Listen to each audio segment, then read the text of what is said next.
Hello, everyone. Welcome back to our consciousness course with ConsciRise. Today is day 3 for week 3, and my name is Jonathan. I'm grateful to be here with you all.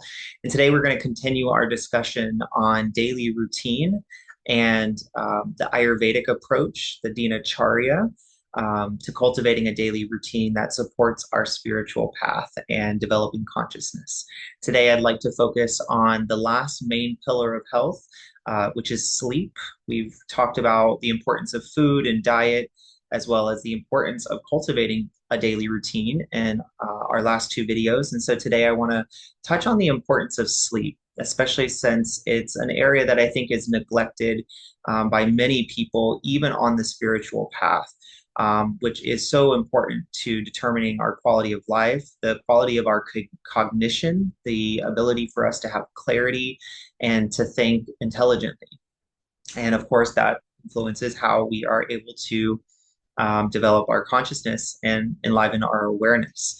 And so I will introduce additional practices, techniques, and recommendations that can assist you on the path that all support getting a good night's sleep. And I'll start by mentioning the cycles of nature. We introduced Ayurveda as a science of life that gives us the information and the resources to align our behavior and our lifestyle with the cycles of nature. And one of the most important cycles of nature is our circadian rhythm, which is not isolated. Our circadian rhythm has everything to do with what's happening in our environment, which is the sun rising, the sun setting, and of course, the lunar cycle. And we also introduced the concept of the 3 doshas. So Vata, Pitta, and Kapha being the 3 doshas in Ayurveda are orchestrating this cycle of nature, the cycle of the sun rising and setting, and the circadian rhythm that actually allows us to get a good night's sleep and is the way that we actually process our experience and rest and restore for the following day. So sleep is meant to be an important part of our day and our routine that allows us to fully process our experience of that day and allows us to move into the next day renewed and restored. So not only has it been proven in modern science that sleep improves our immune system, it helps jumpstart our immunity for the following day, but it also helps us process our emotions and our thoughts. So dreams have many different interpretations, and I'm not here to speak specifically on dreams, but dreams, one interpretation is that it is a way that we are processing our experience. So the things that we see and experience in our dreams are literally the metabolizing of our emotions, of our feelings and thoughts throughout the day, as well as anything that may be stored in our system that wasn't previously processed. And so sleep has a vital role in our life and in our health. And again, health is important to focus on when we're talking about consciousness because this vessel, this vehicle that we inhabit, determines the quality of experience that we're able to have and the ability to actually raise our consciousness and to develop our awareness. And so, some general recommendations that you'll see on the Ayurvedic daily routine worksheet that has been provided for you is an evening routine and then a bedtime routine. And these include some practices and different approaches and techniques to help you get a better night's sleep. One of the things that's really important to consider, and we touched on diet and food in our last video, but the importance of eating your dinner at least 3 hours before bed, because it takes about 3 to 4 hours, depending on the person and depending on your digestive strength and the rate of metabolism. It takes about 3 to 4 hours for you to digest a full meal. And if you are actively digesting when you fall asleep, your body is not able to process the more subtle aspects of your experience, as well as to focus on recharging your nervous system and your immunity. Instead, it's working to digest the food that you've eaten the night before. And in Ayurveda, we recognize that there's also a cycle of how the channels in the bodies work. And so we call these shrotas, which are the channels in the body. One big channel we're familiar with is the digestive tract, the GI tract, which is essentially one long, continuous channel or tube that goes from our mouth to the other end. And there are chambers, there are valves, there are separations and compartments, but essentially it's just one long channel, right? And there are thousands of channels in our body that allow for the metabolic processes to take place, that allow our immune cells to transport, hormones to communicate with different parts of the body, and etc. And so in Ayurveda, we recognize that during the day, these channels are opened. Our metabolism is active, and things are flowing more easily. The intelligence of our body is actually flowing more readily because these channels are more open. At night, these channels close, and this allows the body to enter a state of deep relaxation and rest. And as part of that process, the channels actually close, and this includes the digestive channel. So not only is digestion hampering other metabolic processes if you're digesting food at night, but it's also weaker. The quality of your digestion is weaker at night. And so the ability to actually assimilate the food that you've eaten into your bodily tissues and into energy is actually much less efficient if you're sleeping while you're digesting. It's also one reason why midday naps are not necessarily recommended. It's in Ayurveda, it's recommended that you get a good night's sleep so that you're fully alert and energized during the day, and then you're ready for a good night's sleep by the time it's time for you to go to bed. And so one thing that can help you on that in that on that path of getting a good night's sleep is by ensuring that you eat your final meal around 5 or 6 o'clock in the evening and then going to bed around 10 p.m. or earlier. So that is another aspect of the daily routine we want to focus on is our bedtime, right? So making sure that we've given our body enough time to digest any food so that by the time we're ready for bed, we're able to process more of the subtle aspects of our experience, the emotions, the thoughts, our mental state, as well as, those other processes that are active at night. Also, fun fact that I really think is fascinating is there is a glymphatic system in our brain, which is similar to the lymphatic system in the body. And that glymphatic system, which is the system in the brain that actually releases waste products from that have accumulated throughout the day, it is only active at night.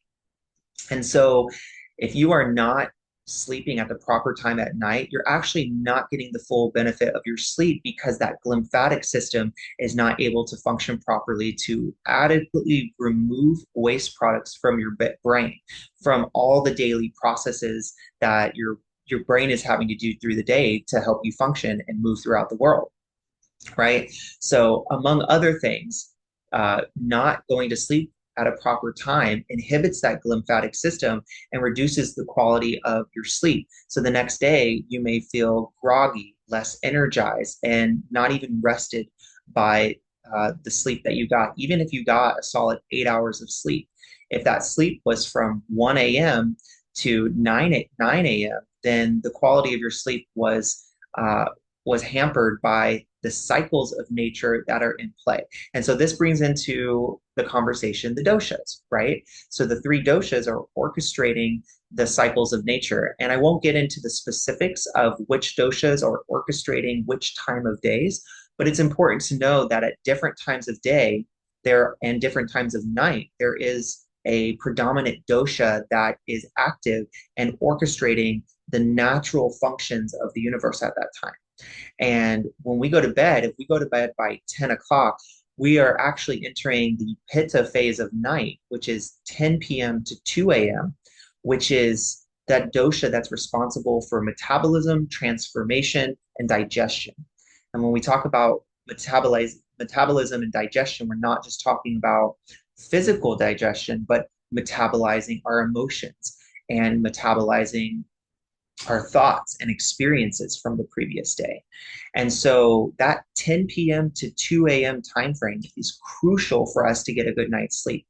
We should be aiming to be in bed by that time, by 10 p.m., so that we can get the full benefit of that natural cycle that promotes rest and restoration by giving us the intelligence from nature, allowing that intelligence of nature to do what it knows how to do and facilitate that process of digestion and metabolizing. And that's more on the emotional and mental realms and the subtle body realm.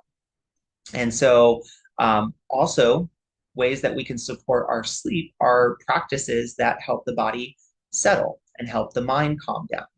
And evening meditation, gentle movement, Jenta yoga, yin yoga is a beautiful yoga practice that emphasizes slow and gentle movement to allow the body to enter a state of deep relaxation so that you're primed for a good night's sleep. Abhyanga, or self-massage with oil, is another way that you can calm and soothe your nervous system. And this goes back to Vata dosha. We talked about in our last video, Vata dosha being heavily involved with the functioning of the nervous system. Well, oil, which is unctuous, is the opposite quality of dryness.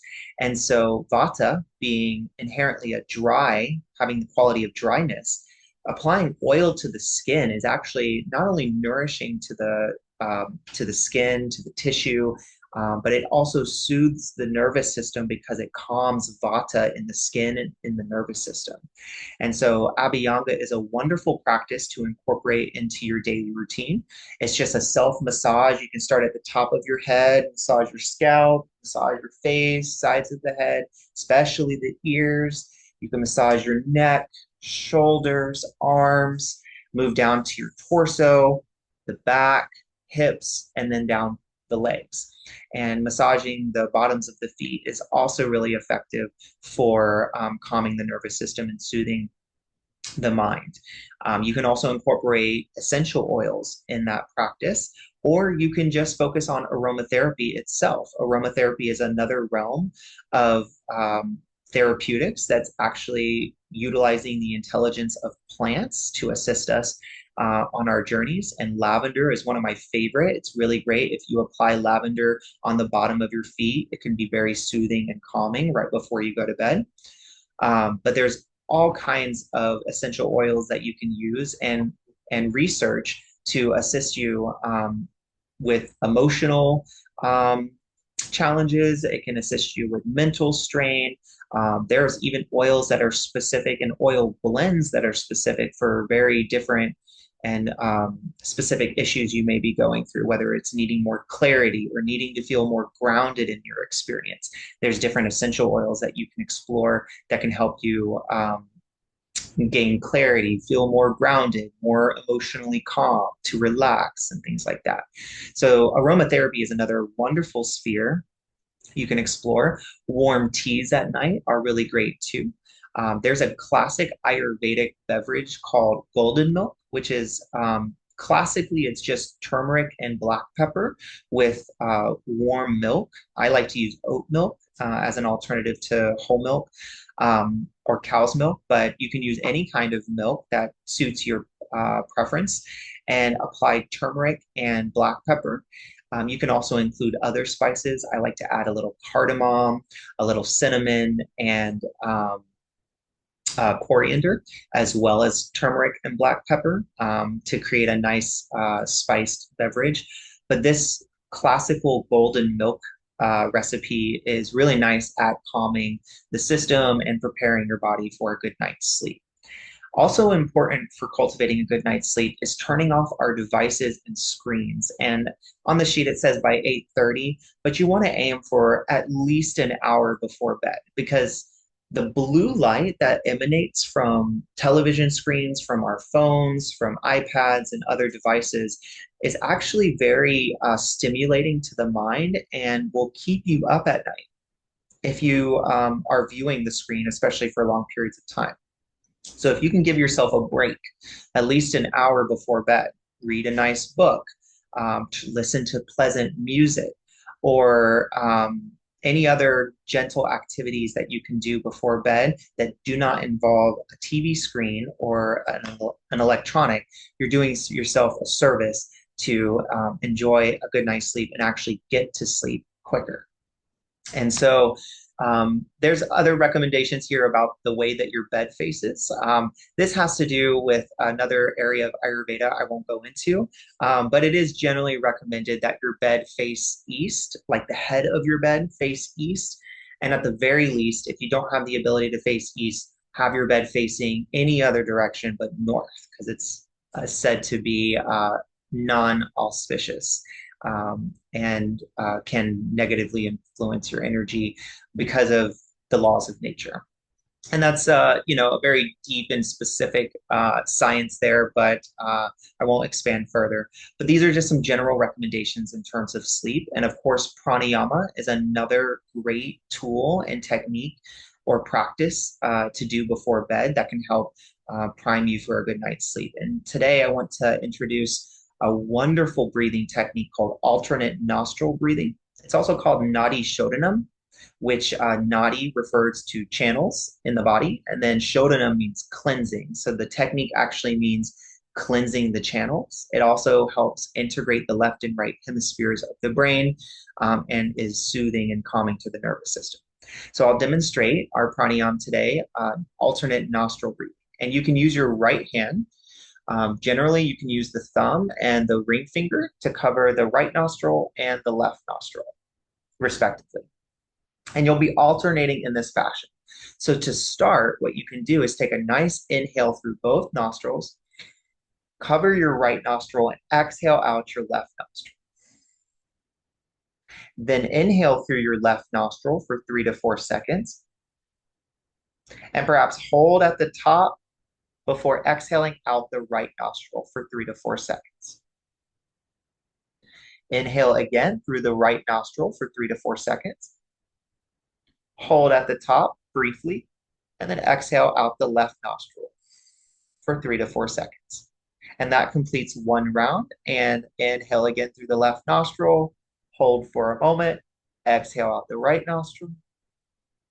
Inhale through the right, pause at the top, exhale out the left nostril.